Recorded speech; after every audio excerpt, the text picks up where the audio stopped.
January 3rd, 2026, was the night Jade Cargill announced herself as the unquestioned future of WWE's women's division through a performance so commanding, so physically dominant, so undeniably star-making that it forced everyone to recalibrate their expectations about women's wrestling in 2026. The main event slot of SmackDown, traditionally reserved for WWE's absolute biggest stars and most significant storylines, was given to Bayley versus Jade Cargill in a match that represented a fascinating collision between WWE's established excellence and its developing future. Bayley, the role model, multiple-time women's champion, veteran of countless classic matches, respected by peers and fans alike for her in-ring ability and storytelling prowess. Jade Cargill, the relative newcomer whose freakish athleticism and undeniable physical presence have been impossible to ignore, but whose in-ring experience and ability to carry a main event match remained unproven at WWE's highest level. This match was Jade's opportunity to prove she belongs in championship conversations and main event positions, not just because she looks like a star, but because she can perform like one. And the question everyone was asking heading into this match, the question that would definitively be answered over the next 27 minutes, was simple but profound. Is Jade Cargill ready to be the star of WWE's women's division? Or is she still a work in progress who needs more development before being positioned at the absolute top? Let me take you back to how this match came about, because the build is crucial for understanding the stakes and why this main event position was significant beyond just being a good match between talented performers.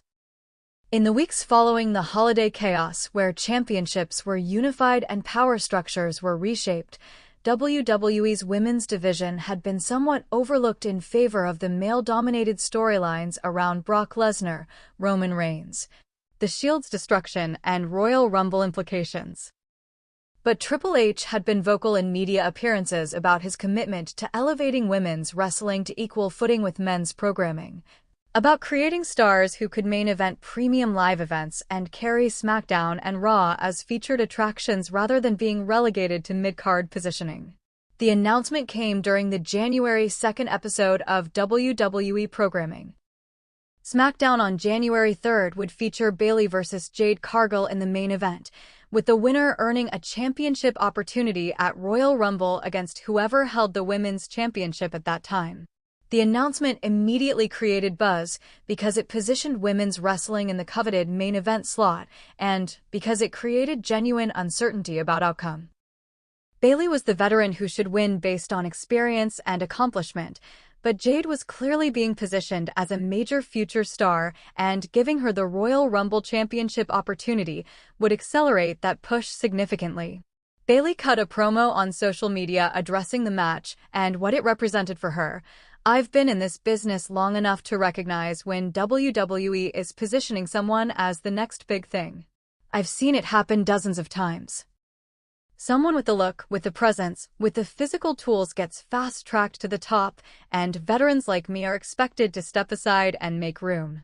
Sometimes that works out great. Sometimes the person lives up to the hype and becomes a genuine star.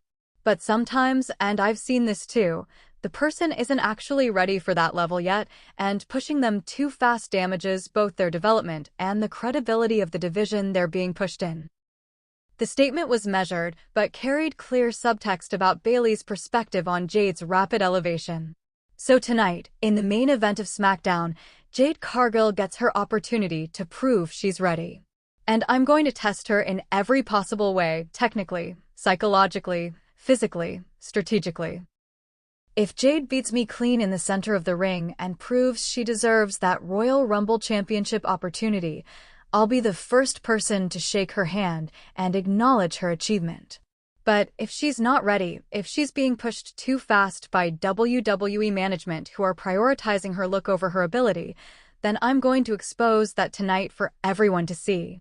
Because I care too much about this division to stay quiet while it gets damaged by premature pushes that make us all look bad. The promo was vintage Bayley, respectful but competitive, acknowledging Jade's potential while also making clear she wasn't just rolling over to facilitate someone else's push.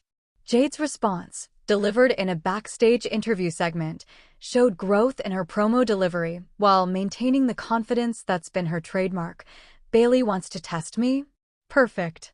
I've been tested my entire career in athletics, in other promotions, in every step of my journey to WWE. And every time someone thought I wasn't ready, I proved them wrong through performance. Tonight won't be different. Bayley is an incredible wrestler with years of experience I respect. But respect doesn't mean I'm intimidated. Respect doesn't mean I'm not confident I can beat her. Tonight, I prove that Jade Cargill isn't just the future of women's wrestling, I'm the present. The build throughout SmackDown was effective, with video packages highlighting both women's strengths and accomplishments, with commentary emphasizing the generational clash between established veteran and rising superstar, with backstage segments showing both women's final preparations before the match. The atmosphere created was one of genuine significance. This wasn't just another women's match-filling time, but rather a main event that would determine division hierarchy and championship opportunities going forward. Here's the first critical question that emerged before the match even began. Would WWE book this match to protect both performers regardless of outcome, or would they allow a definitive winner who clearly dominated? The answer would reveal itself through match structure and finish, but it was crucial because split decision or fluke victories can create short-term surprise while undermining long-term credibility. For this match to truly establish Jade as main event ready or to reaffirm Bayley's position at the division's top, someone needed to win convincingly through demonstrated superiority rather than through roll-up or distraction finish. The match began approximately 2 hours and 43 minutes into the SmackDown broadcast, given the coveted final segment time slot that typically features WWE's most important content.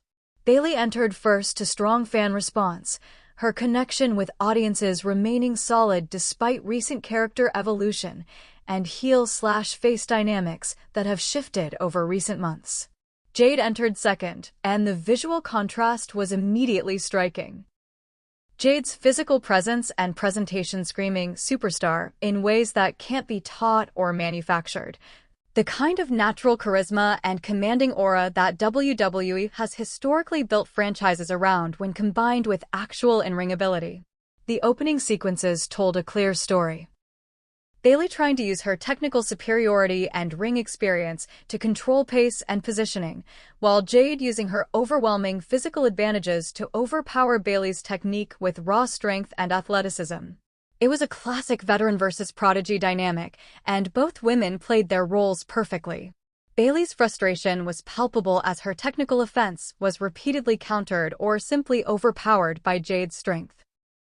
Jade's confidence grew visibly as she realized Bayley's experience advantage wasn't translating to controlling the match the way the veteran clearly expected.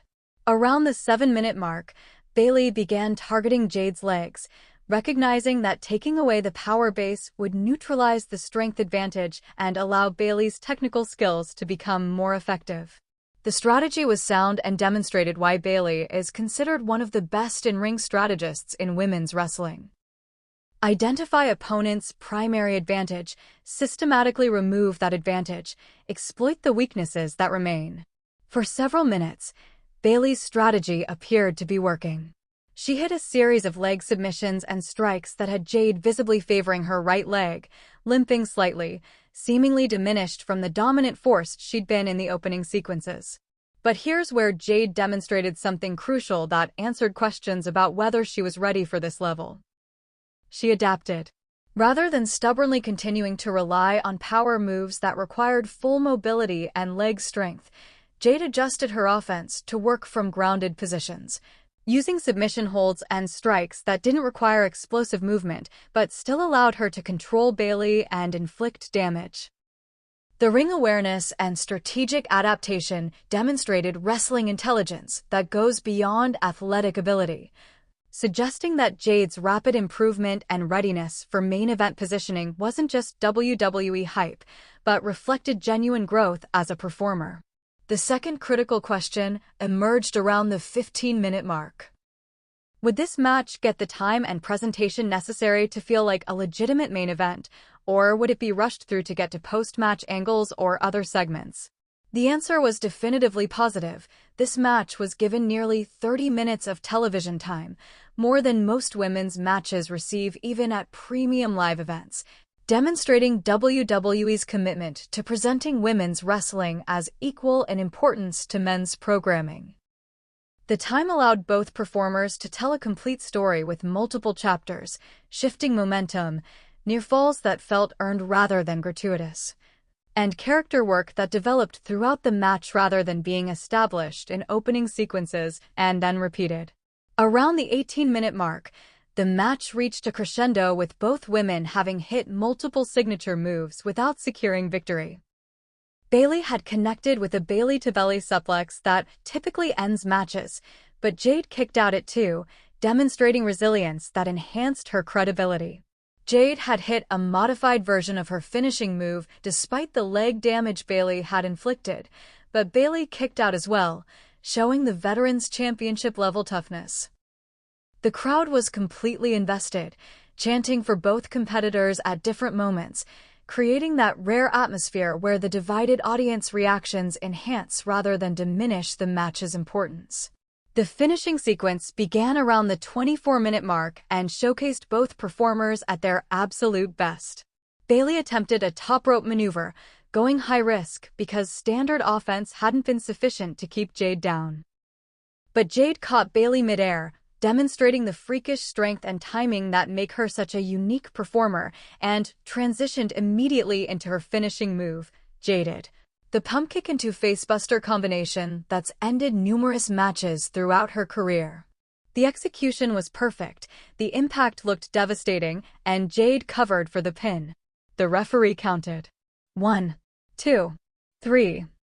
Jade Cargill had defeated Bayley clean in the center of the ring in SmackDown's main event after nearly 27 minutes of action, earning a championship opportunity at Royal Rumble and definitively answering questions about whether she was ready for top-level positioning. The crowd's reaction was mixed in the best possible way.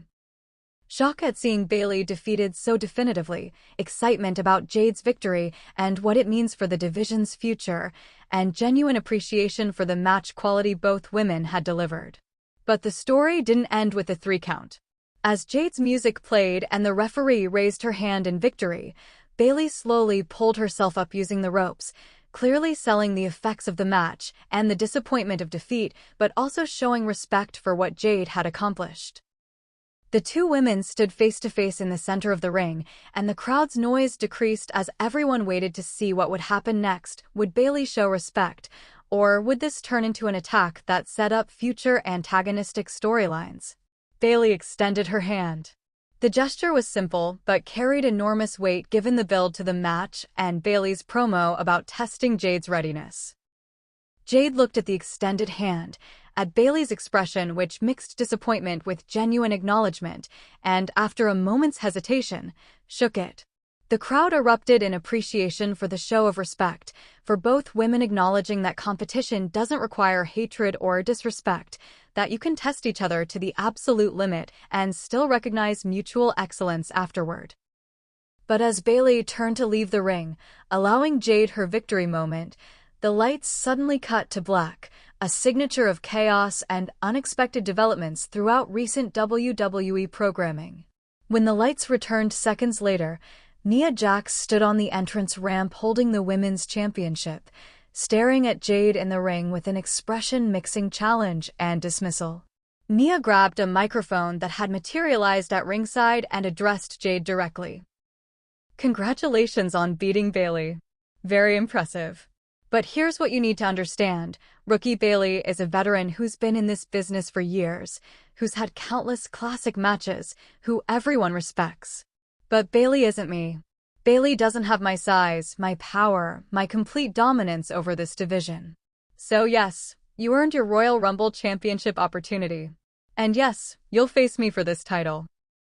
But what's going to happen when we're in that ring is that I'm going to expose you as someone who's been pushed too fast, who isn't actually ready for this level, and who's going to get destroyed by a real champion who doesn't care about putting on classic matches or showing respect or any of that nonsense. I care about dominating opponents and proving that nobody in this division can match Nia Jax." The promo was classic Nia. Dismissive, physically threatening, designed to build herself up by tearing opponent down, effective in creating immediate heat and anticipation for the Royal Rumble Championship match. Jade's response, delivered without a microphone but captured by cameras and clearly lip-readable, was simple and devastating. We'll see about that.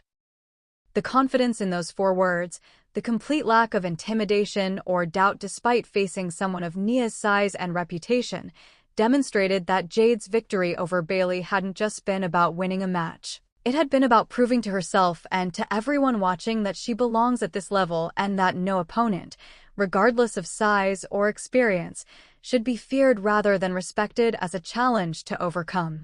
The third critical question. Has WWE successfully created a credible championship program for Royal Rumble's women's division, or have they rushed Jade's elevation in ways that will undermine the match's credibility? The answer depends on perspective and won't be fully known until the Royal Rumble match actually occurs, but the immediate evidence suggests WWE made the right call. Jade's performance against Bayley demonstrated readiness for main event positioning. She worked a long match without obvious botches or pacing problems. She adapted strategically when her initial advantages were neutralized. She sold Bayley's offense believably while still maintaining her character's strength-based dominance.